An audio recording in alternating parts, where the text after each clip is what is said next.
মহান আল্লাহ তাআলা নবী রসুলদের অবিশ্বাসীদের জন্য জাহান্নাম প্রস্তুত করেছেন। তারা সেখানে চিরকাল থাকবে। মানুষের জন্য এটি সবচেয়ে নিকৃষ্ট জায়গা। হাদিসে ইরশাদ হয়েছে, তারা কি জানে না যে আল্লাহ ও রসুলের বিরোধিতা করে তার জন্য রয়েছে জাহান্নামের আগুন। সেখানে তারা চিরস্থায়ী হবে, তা চরম লাঞ্ছনাকর। জাহান্নামীদের মৃত্যু হবে না, তারা আর্তনাদ করতে থাকবে। ইরশাদ হয়েছে, তবে যারা কুফরি করে তাদের জন্য জাহান্নামে শাস্তি রয়েছে। তাদের মৃত্যুর আদেশ দেওয়া হবে না এবং শাস্তিও হালকা করা হবে না। এভাবে আমি অকৃতজ্ঞদের শাস্তি দিয়ে থাকি। তারা সেখানে আর্তনাদ করে বলবে, হে আমার রব, আমাদের বের করুন, আমরা ভালো কাজ করব, আগে যা করেছি তা করব না। আল্লাহ তাআলা বলবেন, আমি কি তোমাদের এত দীর্ঘ জীবন দেইনি? তখন কেউ সতর্ক হতে চাইলে সতর্ক হতে পারত। অতএব তোমরা শাস্তির স্বাদ গ্রহণ করো, জালিমদের কোনো সাহায্যকারী নেই। জাহান্নামে নানা পর্যায়ে শাস্তি থাকবে। সামুরা রাদিয়াল্লাহু তাআলা থেকে বর্ণিত, রাসূল সাল্লাল্লাহু আলাইহি ওয়াসাল্লাম আযাবের ব্যাপারে বলেন, আগুন জাহান্নামীদের কাউকে উভয় টাকনো পর্যন্ত গ্রাস করবে, কাউকে উভয় কোমর পর্যন্ত গ্রাস করবে, কাউকে কোমর পর্যন্ত গ্রাস করবে, আবার কাউকে ঘাড় পর্যন্ত গ্রাস করবে। জাহান্নামে নানা স্তরের আযাবের সবচেয়ে কম শাস্তি হবে আগুনের ফিতাযুক্ত জুতা পরানো। নোমান বিন বশীর রাদিয়াল্লাহু তাআলা থেকে বর্ণিত, রাসূল সাল্লাল্লাহু আলাইহি ওয়াসাল্লাম বলেছেন, জাহান্নাম যাকে সবচেয়ে কম শাস্তি দেওয়া হবে তাকে জাহান্নামের দুটি জুতো পরানো হবে, যার দুই ফিতা হবে আগুনের। এর উত্তাপে মাথার মগজ টকবক করে থাকবে ডেগের ফুটন্ত পানির মতো। সে মনে করবে তাকে সবচেয়ে বেশি শাস্তি দেওয়া হচ্ছে, মূলত তাকে সবচেয়ে কম শাস্তি দেওয়া হচ্ছে।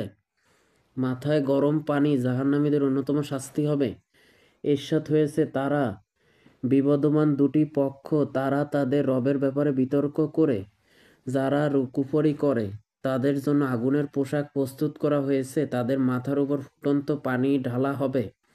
আবু হুরায়রা রাদিয়াল্লাহু তাআলা থেকে বর্ণিত, রাসূল সাল্লাল্লাহু আলাইহি ওয়াসাল্লাম ইরশাদ করেন, জাহান্নামীদের মাথায় উত্তপ্ত গরম পানি ঢালা হবে, তা পেট পর্যন্ত সব নাড়িভুড়ি গিলিয়ে দেবে।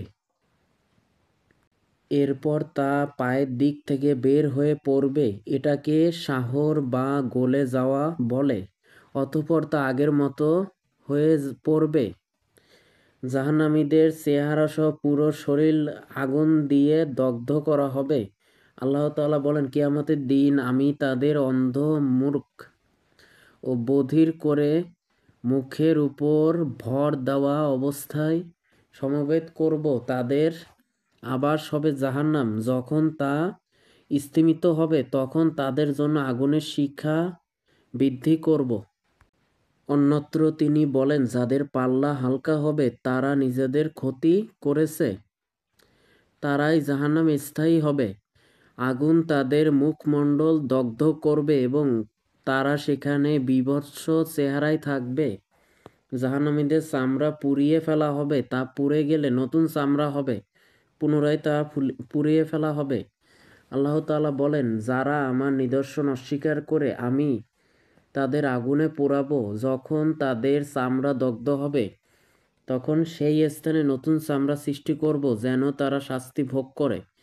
আল্লাহ পরাক্রমশালী ও প্রজ্ঞাময়। অহংকারকারী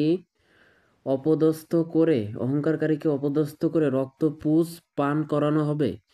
আব্দুল্লাহ বিন ওমর রাদিয়াল্লাহু তাআলা থেকে বর্ণিত, রাসূল সাল্লাল্লাহু আলাইহি ওয়াসাল্লাম বলেছেন, কিয়ামতের দিন অহংকারী মানুষের আকৃতিতে পিঁপড়ের মতো সমবেত করা হবে। সব দিক থেকে লাঞ্ছনা তাদের আক্রান্ত করবে। জাহান্নামের বাওলাস নামের বন্দিশালায় তাদের নেওয়া হবে। কঠিন আগুন তাদের গ্রাস করবে। জাহান্নামীদের দুর্গন্ধময় পুজ, রক্ত ইত্যাদি তাদের পান করানো হবে। জাহান্নামে কাফিরদের শারীরিক গঠন অস্বাভাবিক বড় হবে। আবু হুরায়রা রাদিয়াল্লাহু তাআলা থেকে বর্ণিত, রাসূল সাল্লাল্লাহু আলাইহি ওয়াসাল্লাম বলেছেন, জাহান্নামে কাফিরদের উপর কাঁধের দ্রুতগামী ঘোড়া 3 দিনের পথের সমান হবে। অন্য বর্ণনার মতে কাফিরের একটি দাঁত উহুদ পাহাড়ের সমান হবে।